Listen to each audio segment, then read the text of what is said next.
Our next guest has brought plenty of characters from the comic books page to the screen, appearing in multiple DC roles as well as being an MCU regular, but lately he's been writing some comics of his own. Here to tell us about the monster hunting Count Crowley, here's David Dastmalchian. Welcome to the IGN balcony. Hey, it's great to be here. This is amazing. This is really amazing. Pretty good view out here. Pretty amazing. Not too hot. Weather's okay. The weather's today. perfect, and it's like, this is geek nirvana. It's incredible. Yeah. I'm so happy to be here. Really nice to be back after a few years off. It is. So, Count Crowley is coming back for Volume 2. Yes. And this time, Jerry Bartman is not a reluctant Midnight Monster Hunter. She's an amateur Midnight Monster Hunter. Yes. Tell us about this big change for Volume 2. Well, so she was reluctant in Volume 1. She was absolutely like, I have no interest in this. I have no interest in recovery because she's also an alcoholic. I have no interest in connecting with my family because she hates them all. I have no interest in fighting monsters because now she's learned that monsters are real. Now we've gotten into the next phase of the story where Jerry's realized that if she doesn't do this, no one is going to do it, and her family, who she does love, even though they have a lot of conflict, are going to be threatened by this. So she has to figure out not only how to take care of herself, but how to fight the monsters on the outside that are creeping in. Interesting. Yeah. How far down the road have you planned?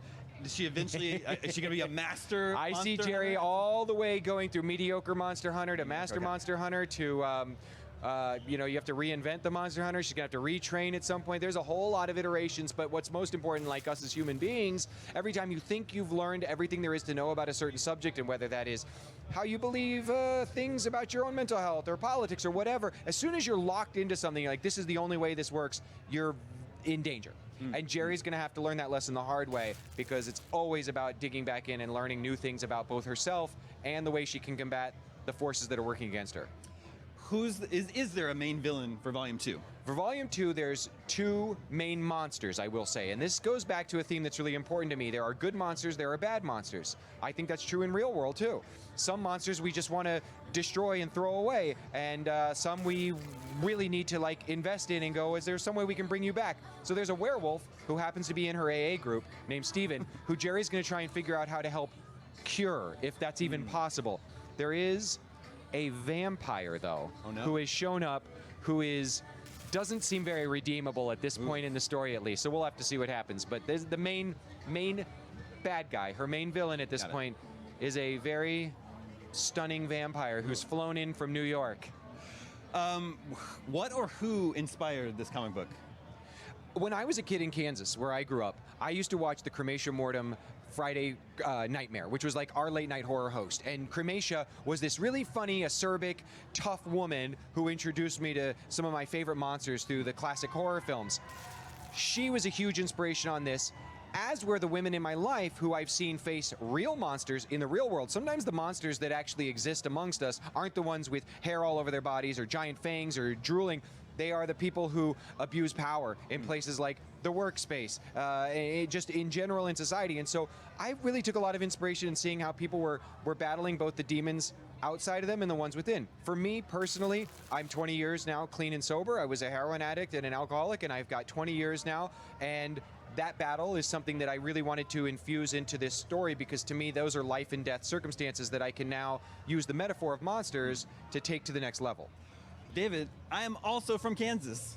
Where? Olathe. You're kidding me! Olathe, Kansas, yeah. I lived in 𝐿𝑎𝑖𝑥 at Quivira Road. I worked at the Oak Park Mall when I was in high school. That's where we hung out. That's amazing! Yeah. Wow. I had no idea, but I'm not aware of this late night TV host. And I was born in '78, as you can see from my shirt. So in the late 80s, I'd be like 10, 11, 𝖼𝖜𝖜 was 12. on TV 41, Yeah. the Fox affiliate at that time. Now 41, I believe, is NBC. But at that time, 𝖼𝖜𝖜 every Friday night hosted 𝖼𝖜𝖜's Friday Nightmare, and I would sneak downstairs and watch it. She was on for almost 10 years. Yeah, I can't believe I missed it. And now she lives in, Roberta Solomon, who was 𝖼𝖜𝖜, is a voiceover artist who lives in Portland. Wow. And we've become friends. Amazing. Yeah, and she knows all about the comic book, and I've been able to thank her for the influence that she had on me. That's so cool. The Edge of Hell?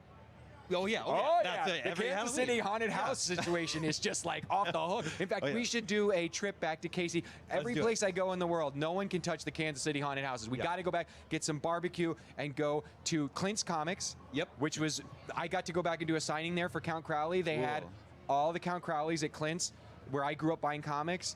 Oh, dude. It's awesome. I had no idea. We've got a connection now. Oh, yeah, we do. So we're here at Comic-Con. This is where many comics are brought to life in movies and TV shows. Do you have, aspirations to adapt Count Crowley for the screen?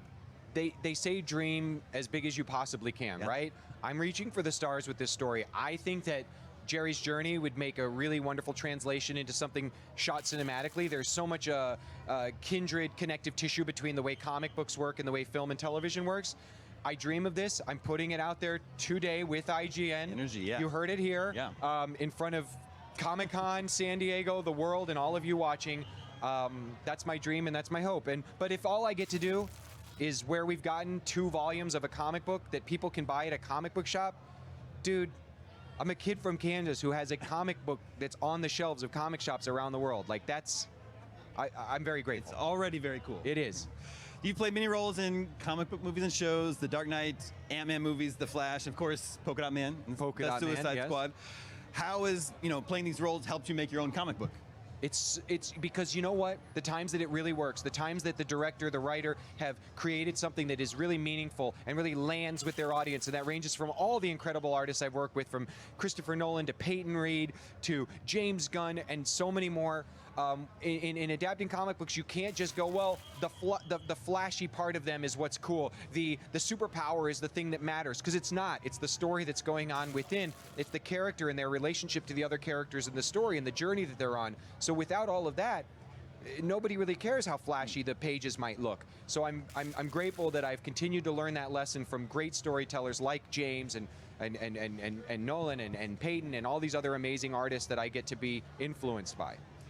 You've played, several roles already. Are there any other comic book roles you still would like to play? Come on, man. Like, really? Okay, so he's giving us the 1-minute signal here. I tell you, I could go on all day, but if I had to pick one, just one character who I think I would dream of playing someday, it would probably be Michael Morbius. I would love a chance to be a vampire who is filled with conflict and who understands the confluence of both science and the unknown. I think we're in a dangerous time right now where science is being maligned, but also where people who have any belief in something beyond that which is known are also being maligned. And I love that Morbius is able to bring that together and turn all of his darkness into something positive, and he's able to battle evil.